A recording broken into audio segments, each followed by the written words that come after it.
Bueno, muy buenas noches a todos los que nos acompañan a esta sesión informativa de Colfuturo y a aquellos que están reviviendo esta información días después en nuestro canal de YouTube. Gracias por conectarse y gracias por estar interesados en este convenio que hoy vamos a tratar de convenio con Colfuturo. Así que este convenio es con American University. Vamos a hablar sobre la oferta académica, sobre el proceso de admisión, requisitos y también sobre el convenio que se tiene con Colfuturo. Así que ese convenio es un 50% de descuento en el valor de la matrícula para 5 beneficiarios que se postulen al programa Crédito Beca. Así que si alguno está interesado en llegar a recibir ese 50% de descuento, puede postularse a la próxima convocatoria de Colfuturo, que abrirá el 9 de enero del 2024 y cerrará el 29 de febrero. Pueden hacer su postulación en estas fechas y si nosotros los seleccionamos, vamos a enviar su nombre a la universidad para que en este caso ellos decidan y les otorguen este 50% de descuento en el valor de su matrícula. Asimismo, le doy acá la introducción a Gia. Ella es la representante de la universidad que nos va a brindar la información que acabo de mencionar. E igualmente recordarles que cualquier duda, cualquier pregunta pueden escribir en la cajita de Q&A y al final vamos a resolver cada una de esas inquietudes. Así que sin más introducción, thank you so much, Gia, for being here and you can go ahead and start your presentation. Great. Thank you so much, Lady, for this introduction. And hello, everyone. I am delighted to virtually meet all of you. I know it's probably dinner or after dinner time, so really appreciate you being here, trying to learn a little bit more about the School of International Service at American University in Washington, D.C. SIS, we call it, the School of International Service, SIS, has been a partner of CoFuturo for more than a decade. So we are really happy to be collaborating again, working together to support our students from Colombia. So with that, I will get started. A little bit of introduction. My name is Jia Jiang. I am the Senior Director of Graduate Enrollment at the School of International Service. So in my role, I work with all the students applying to the master's and PhD program at SIS. And every year, we usually get quite a few students from Colombia applying. Some of them are luckily the recipients of CoFuturo funding, and some of them are not, right? But it's a great community that has students coming from all over the world. So we're just really excited to be connecting with you, on this special occasion. So I want to begin the sort of session today by telling you a little bit about the School of International Service, who we are, what we do, and what our programs look like. So SIS was founded in 1957, based on President Eisenhower's call to wage peace. So for those of you who are political science or international studies majors, you will know that that was the peak of the Cold War.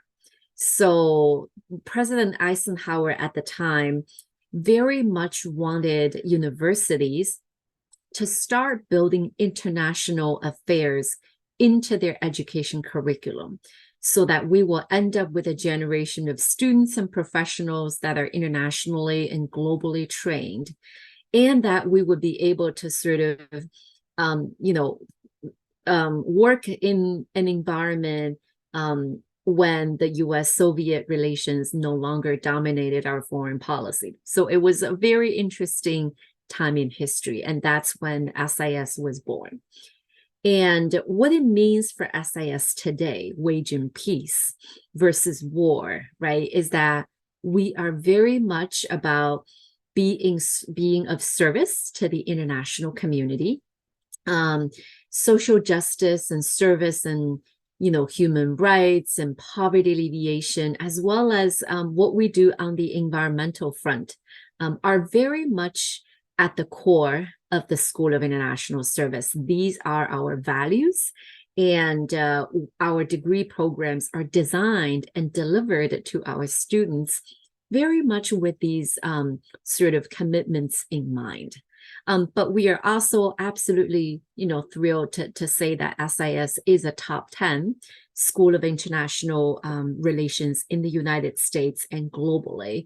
And this is a ranking done by the Foreign Policy magazine. So I think what it means is that, for students that come to SIS and in Washington, D.C., you are really going to be engaging with sort of a top quality program and curriculum, working with sort of the practitioners in the field. Oftentimes they are working in the international organizations in Washington, D.C., and they are your academic as well as professional network. So SIS is a great place to be because we have amazing students that come to study and they carry our mission forward after they graduate. So I want to give you two sort of stories here. One is Jose, who actually came to SIS from Ecuador. And before he started his SIS degree, he was a petroleum engineer in Ecuador and he studied engineering. So he was not an international affairs or international studies or even economics major, right? And he was in the petroleum engineering field for well over 10 years.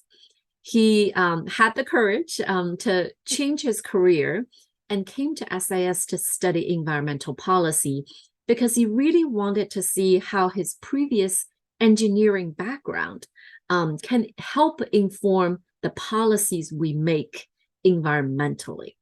And he was also a very busy student, so he didn't just take classes. He did 2 internships, one with Oxfam America and one with the World Resources Institute. And the SIS curriculum is set up in such a way that our students will have a lot of opportunities to take advantage of internship and part-time job opportunities in Washington. And where did he go after his graduation? Is he became a senior environmental specialist at the Inter-America Development Bank in Washington. The second example is actually David Ramirez, who just graduated from SIS this year. He went to a university in Colombia and studied economics, right? So he's not a career changer necessarily. And he worked for the American Chamber of Commerce when he was in Colombia. He studied global governance and security at SIS. And shortly after graduation, he was hired by the International Monetary Fund.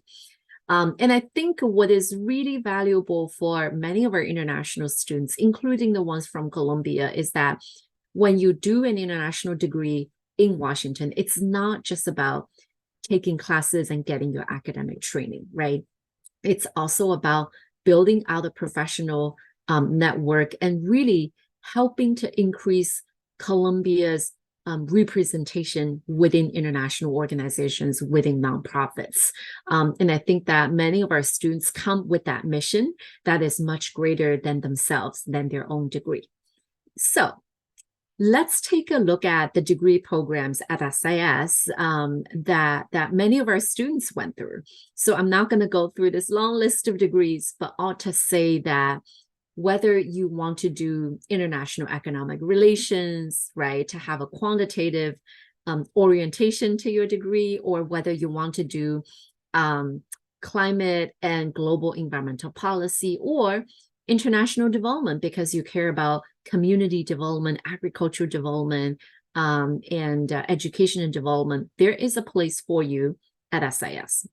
Now, we always also tell students that whichever program you end up applying for, you're almost always going to be able to take courses from other programs because there is a place in the curriculum that would allow you to do that. And we'll look at the curriculum on the next slide.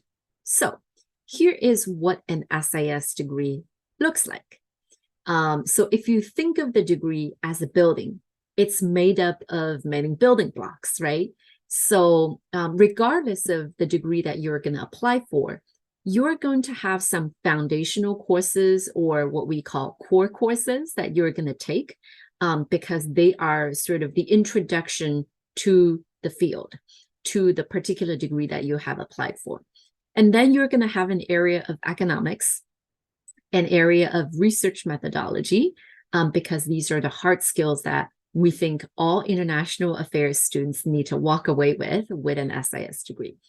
Then you're going to have an area of concentration, which for most of our degrees, you can tailor design this concentration. So for example, if you want to look at US foreign policy towards Latin America, right, you can apply for the comparative and regional studies with a focus on the Americas. And then for your concentration, you can pull in courses from the US foreign policy program. So there's a lot of way to sort of boutique design a portion of your degree to something that you are excited about. And then you have an area of elective, which is where if you want to take another course, you can. You may be thinking of starting your own, nonprofit, right? And you feel like I really need some skills on finance and budget and management. So you can use your elective credits to take a class or two from the business school at American University, for example. So you can really dive into other courses and curriculum at AU, even though you are a student at SIS. Now, your program, your degree is going to sort of culminate in this big project called the capstone. So the way the capstone would work is that if you say you want to be a researcher and you're going to apply for a PhD program after your master's, you can do sort of a long written project, a thesis for your capstone. But many students come to SIS because they want to be a professional, they want to be a practitioner. So instead of doing the thesis, they may choose to do a practicum, which is a consulting project. And we'll talk a little bit more about that on the next slide. But that is what sort of the capstone project is going to look like for your degree. Now, going alongside your degree, you are going to have a foreign language requirement, which if Spanish is your native language and English is your second, you're going to not have any problem fulfilling that requirement. We also want every student to walk away with a degree with an internship or professional experience. So what that means is that, again, because we are a professional school of international affairs, right? We really want our students to have hands-on experience with real-world organizations versus just taking classes with professors. So everyone has to have that before they graduate from the degree. And this is also a way of enriching your experience in the classroom because you're going to learn from individuals who are not just students, individuals that can bring the organizational perspective from the outside to the classroom discussion. And last but not least, going parallel with your classes and your language and professional experience requirement is that at SIS in Washington, D.C., you are going to have a lot of networking opportunities. So what it means is that, and I have seen our co-futuro students in the past take really good advantage of the networking events. So what they do is if there is an event, a panel, a discussion, a reception in Washington, our students will go there as long as they're not having classes at the same time, right? They introduce themselves to those organizations, to the policymakers, to the nonprofit professionals to really start to build their professional career. And they do that not 2 weeks before they graduate, but the day they start their degree. Again, as a professional school of international affairs, we think that building out your career from day one is really, really critical. Okay, so I talked a lot about the curriculum. And one thing I want to emphasize as sort of a principle for our degree program, regardless of the degree that you are interested in, is we pay a lot of attention to skills, right? We talked about the practicum, which is the consulting project that you get to do as your capstone. And here are some examples of the practicum. So we will give you a list of clients to choose from for the semester that you're doing the practicum. Your client could be the US government, could be an international organization, could be a nonprofit. And it could also be two organizations working together. So for example, an organization in the US and an organization outside could have jointly funded a project on conflict prevention in a certain country, right? So this is their pilot program, and they really want to know if the program is working or not. So they would be looking for our students to do an impact assessment. So our students could be traveling to the location. They could be conducting interviews. They could be gathering data. They could be coming up with policy recommendations, and they would report their findings back to the client. So this is an example of the big project that you do with a client. You don't have to find the client. We will give it to you, but you will be working in a group of about 10 to 12 students. So you really get the teamwork experience. We also have along the lines of skills building, right? Some weekend workshops that you can pull into your degree. And here are some of the examples. You may need to do data visualization if you are working on sort of gender and poverty related topics, right? You may want to know how to do an environmental impact assessment if you are sort of working with environmental justice and vulnerable populations, things like that. So these are the many opportunities for you to sort of get that hands-on hardcore skill experience. And of course, learning is important, but the people that teach you is just as important, right? So many professors at SIS come with real life experience, or they are still working as an advisor to the government, to an international organization, and to a nonprofit, So just yesterday, we were on a panel together with some of our faculty, and literally one of our professors was locked in, right, with certain agencies, to discuss, right, what is the future of Ukraine? Because our faculty are tapped into as an advisor, as a resource all the time, given their knowledge and professional background.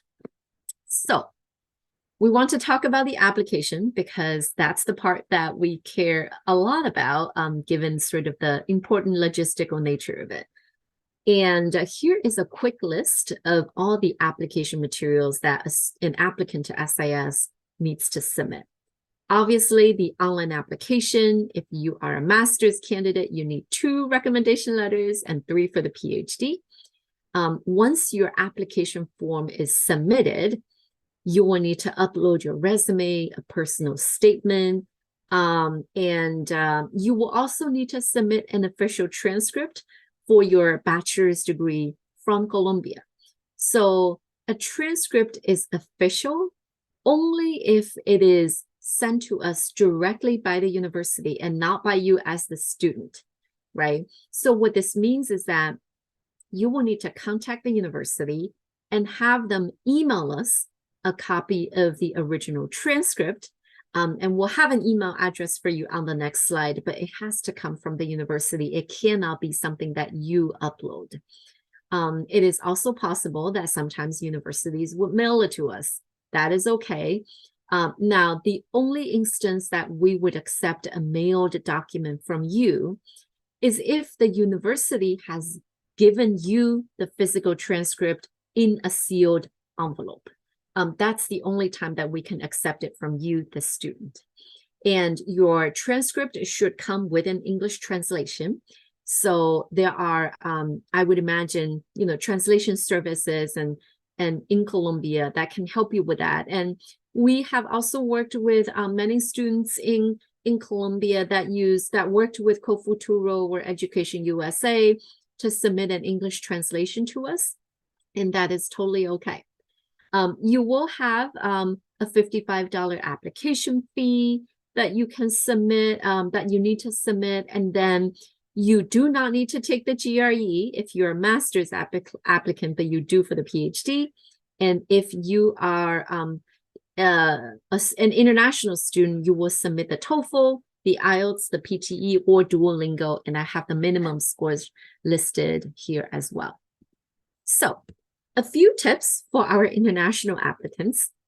Number one is try to be really concise, to the point, but complete when you put together your application documents, right? So typically, a resume, for example, should not be more than 1 page for the purpose of applying to grad school. Of course, it's possible that you have had tons of great experience and it really needs to be a little more than 1 page, and that is okay. Remember that you do not need to list every single thing you have done in your life. You should only focus on the information that is relevant to the degree that you're applying for. But there are things that are great for us to see. So if you speak multiple languages, if you have done a research project abroad, if you have received any academic honor or recognition, we want to know that, because those are all helpful elements when the committee looks at your application. I also need to point out that personal details are not necessary. We have had many international resumes that come with gender, marital status, so on and so forth. So that kind of information should not be included with your resume, and it is not factored into the decision-making process. We want you to be careful with the use of acronyms. So what that means is that, let's say if you have done an internship with the UN, we all know what it means, right?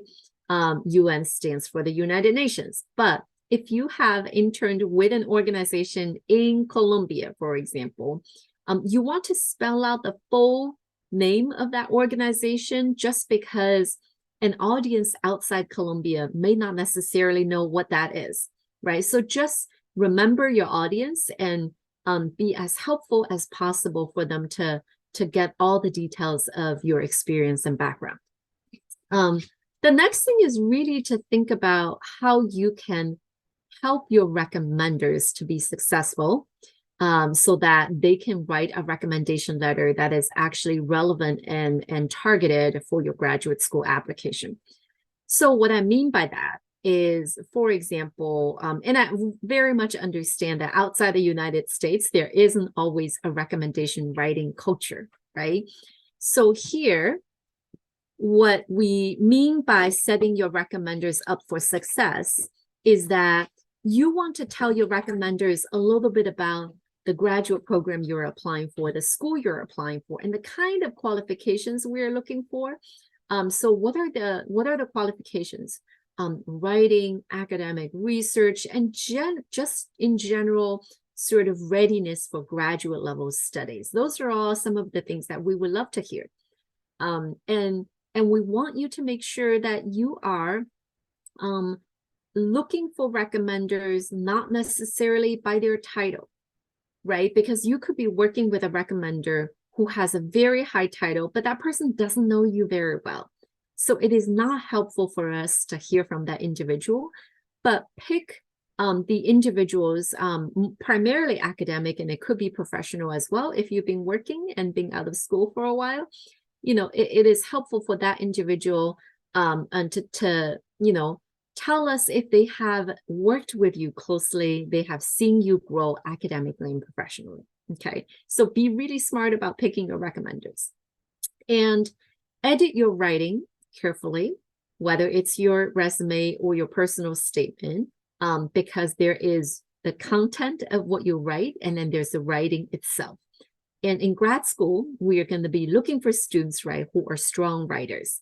So, and invite a second reader to read your essay if you need to, just so that you can get a second opinion. And lastly, I want to talk about international official transcripts, and we talked about what it means to be official, right? It has to be from the university.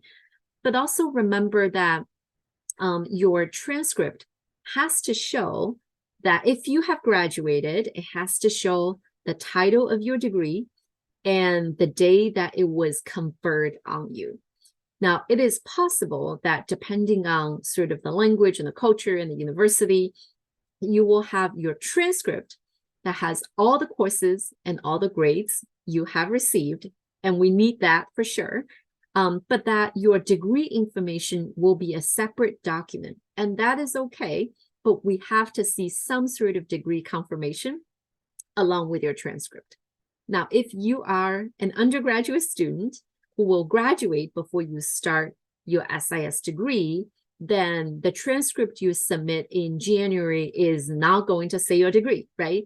So in that case, there should be some indication on the transcript that you are enrolled in degree X and that you are expected to graduate, before August of next year.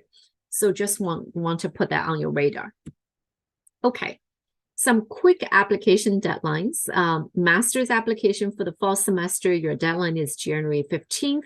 That is a priority deadline. So what we mean by that is if you submit a fully completed application, including all the required materials, if all the required materials are received by us by January 15th through October 1 for spring, you will receive guaranteed scholarship consideration. Now, I want to emphasize that you will not receive guaranteed scholarship. You will receive guaranteed scholarship consideration. SIS offers, and we'll talk about scholarship in a little bit, but this is an important deadline.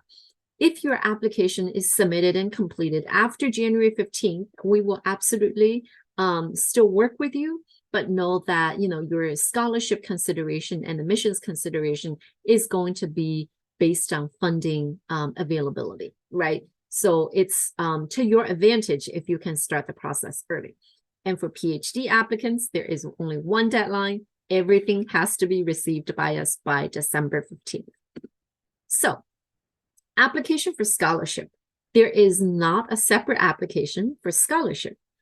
You must submit the full application by the time, your application must be received by us by the deadline for guaranteed consideration we just talked about.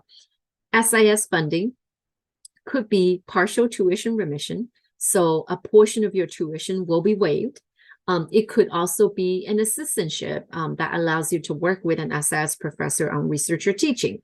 And it will carry usually some type of, partial tuition remission as well. And we also have many students that work, seek out external funding such as co-futuro or Fulbright, so that collectively you have multiple sources of funding that can support you. So what does it look like for co-futuro candidates, right? You would apply to SIS as normal. You would go by the same priority deadline as we just talked about. And on the application, there is a space for you to indicate if you are in the process of applying for co-futuro. Now, and I'll let my colleagues at co-futuro talk a little bit more about the timeline if they haven't already, is that typically when you apply to SIS in January, you will get your scholarship decision in the beginning of March.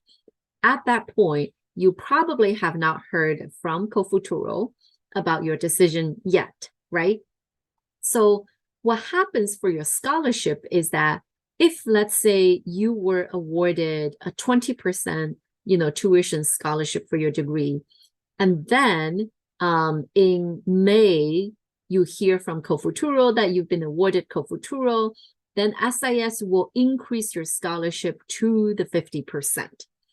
If, however, right at the beginning, you have already been awarded, let's say, a 60% tuition scholarship, then when you receive your co-futuro funding, your SIS scholarship will not change. Okay.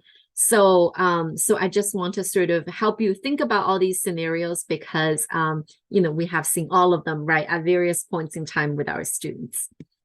Okay. So here is the email address to send your application materials to. This is not really for you so much as for the university that you are going to request an official transcript from. Graduate admissions documents at american.edu. And if you have to mail us things, you can use the courier or certified mail. But really, most of your materials can and should be submitted online. Okay. So with that, I think that this is the end of the presentation part, and I'm happy to kick it over to my CoFuturo colleagues and see if we have questions. Yes, so before that, thank you so much, Gia, for all the information. And we're going to go ahead with the questions that we have from social media. So I'm going to start with the first question about the language requirement. And they want to know which kind of exams do you accept to prove the English level? Yes, yes. So the language, there are two language requirements here, right? There is, let me go back here. So there is a black bar at the bottom, which is the foreign language certification, which really, you know, if you're an international student speaking Spanish and English, you're not going to have any problem.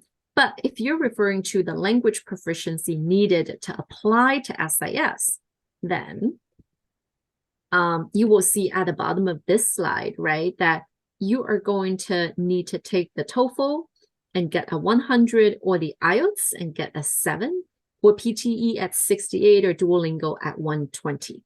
So yeah, and you need to have a minimum of one of these scores submitted to SIS in order for us to move forward with your application. Okay. Yeah. The same question from the same person is about if you offer any kind of language courses to improve the level of the language? Yes, so it depends on the language that you're interested in, right? There are American University has many languages that you can take on. So for you, so you know, again, sort of if you are talking about language proficiency so that you can graduate from the degree, being Spanish and English bilingual, you are not going to have a problem there.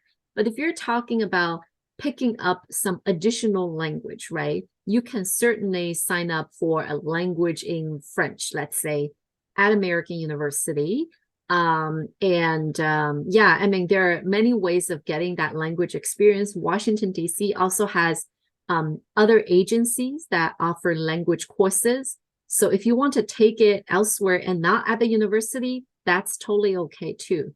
But the English proficiency that is needed for you to apply to SIS, that is going to be really key, right? So we don't provide English proficiency training at the university for you to apply to the school. You will need to get it elsewhere. And, you know, meeting the requirement is really important for us because it's not just about being admitted to the university. It's also about being a strong student, right, who can handle the graduate coursework, you know, on pretty complicated topics in potentially your second language. So. Good, thanks. And I'm going to move on with the second question. This one is about the letters of recommendation. And they want to know if they must be academic or maybe they can ask like a boss to write this recommendation. Very good question. So I would say, you know, we want to think about what is helpful for you as a student and what is helpful for us as the people who are looking at your application, right? So if you have, if you still, you know, stay in touch with your professors from the university, but let's say you have only taken one class with this professor, or the professor really doesn't know you very well, it is not helpful to get a letter from that professor because it's not going to make your application strong. And oftentimes, you know, you could have taken 2 classes with a certain professor, but you are in a class of 50 students and you've had very little interaction with the professor. And in that case, it's not helpful either, right? So we don't want to ask academic letters for the sake of asking for them. So if that is your situation, it is quite okay to ask for professional letters. You know, it could be a colleague that worked with you very closely. It could be your supervisor. But do remember that you are still applying for a professional and academic degree, right? So you want to sort of help your professional recommenders understand what are some of the things that we are looking for in you, right? We are looking for you to be a writer, a researcher, a professional in this space. So if they can comment on some of the academic skills, right, as professional recommenders, that will really make your application stronger.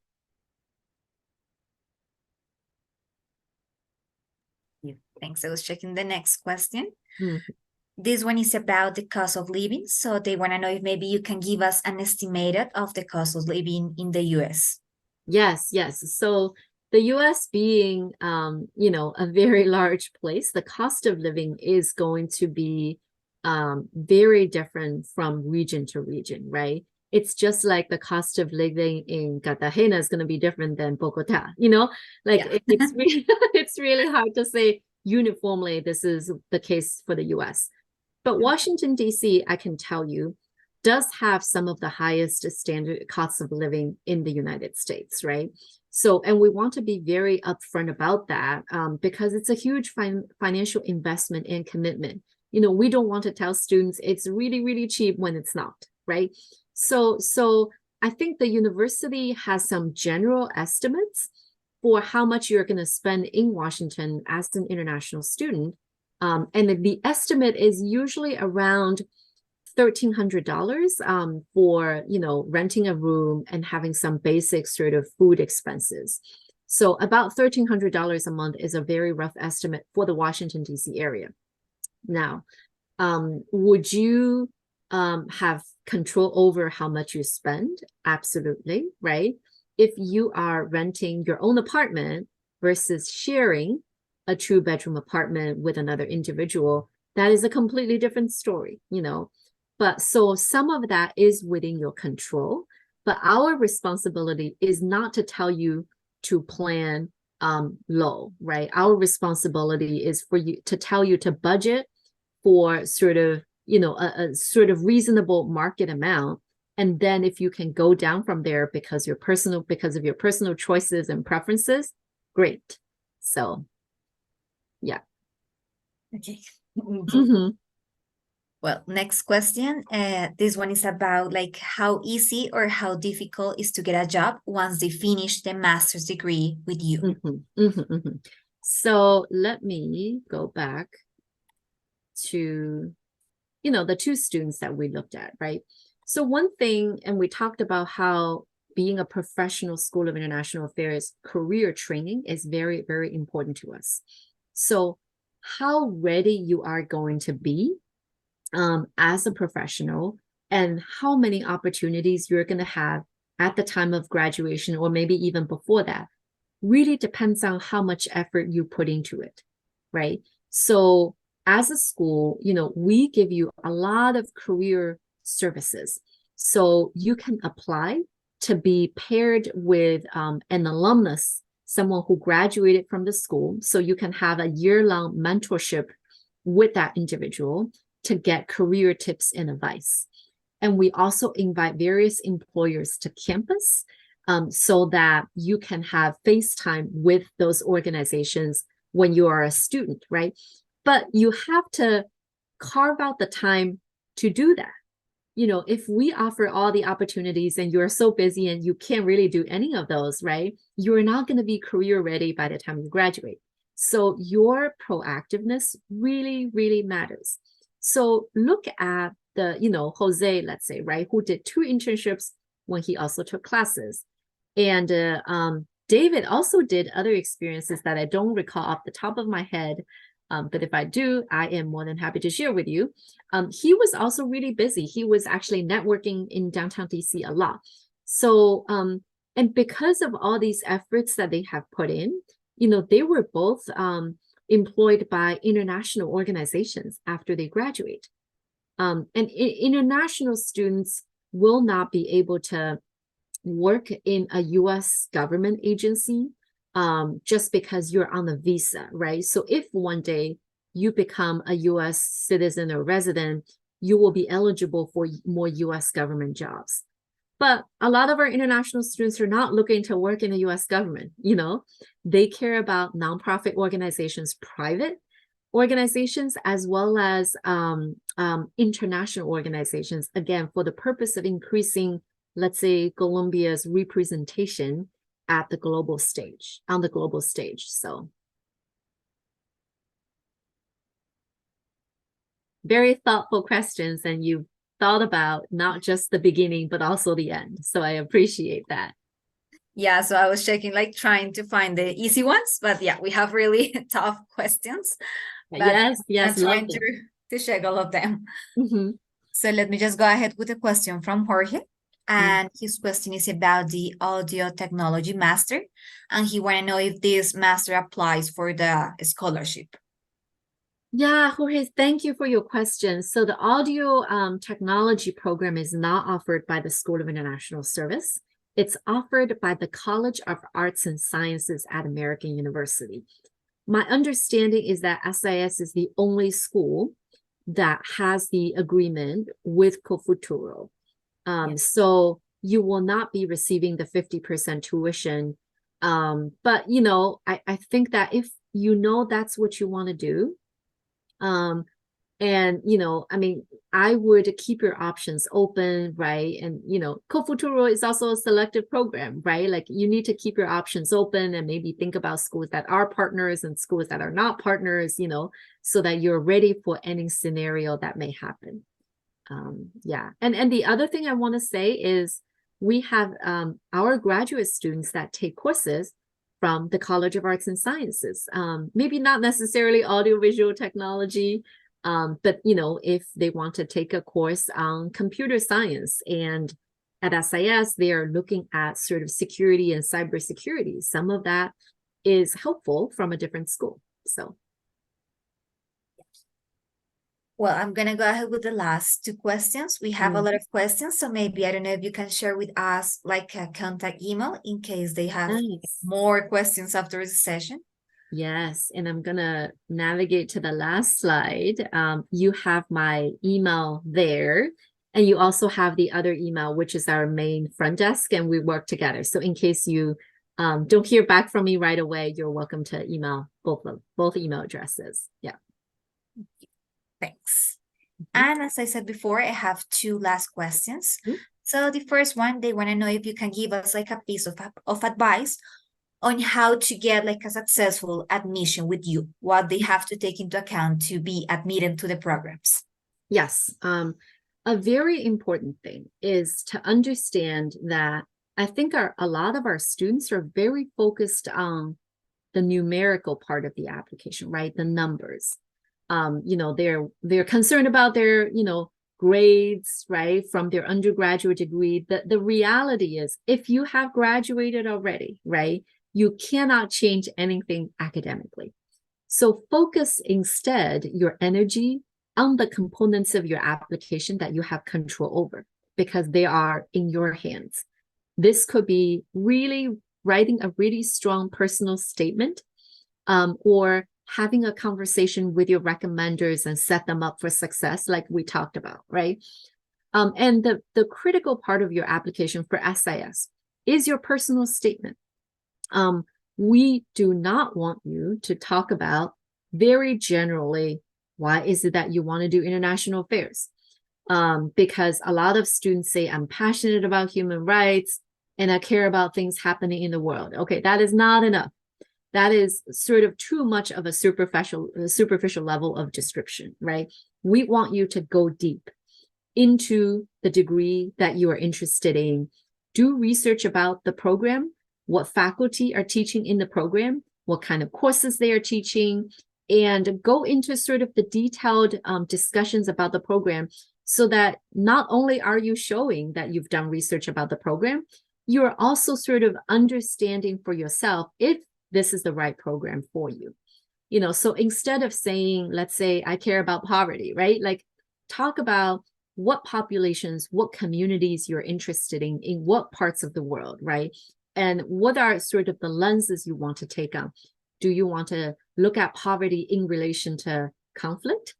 Or do you want to look at poverty in relation to economic security, right? So this is a little way to showcase what you know, but also sort of do that learning for yourself. And that part is you and your story. And that's what we want to hear. We don't want to hear anything generic. I mean, people do write generic things, but that is oftentimes not the strongest application. Thank you. And Mhm. the last question is about the PhD programs. Mhm. So he wants to know if maybe you can give us advice on how to contact a supervisor for the PhD program. Yes, and we do have, see if I can, okay, I'm gonna drop it in the chat, I think if it's working. Um, Yes. You have to select everyone, so okay, all of them can see the information. okay, so I am dropping the director of the PhD program in the chat here. And you're welcome to email me as well, and I'm happy to do an introduction, right? So there's a little more context. So either way is fine.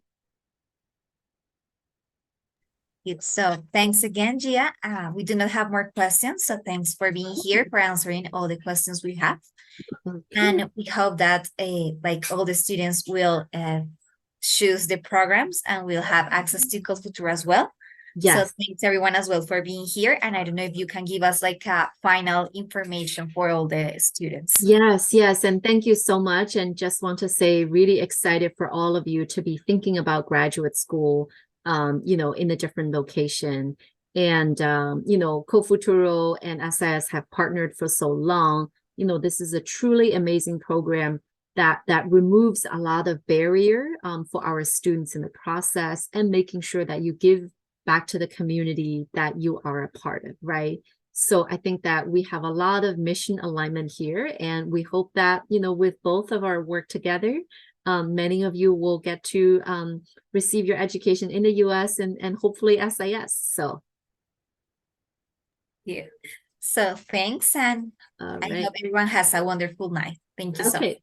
Thank you again. Thanks. Bye Bye. bye.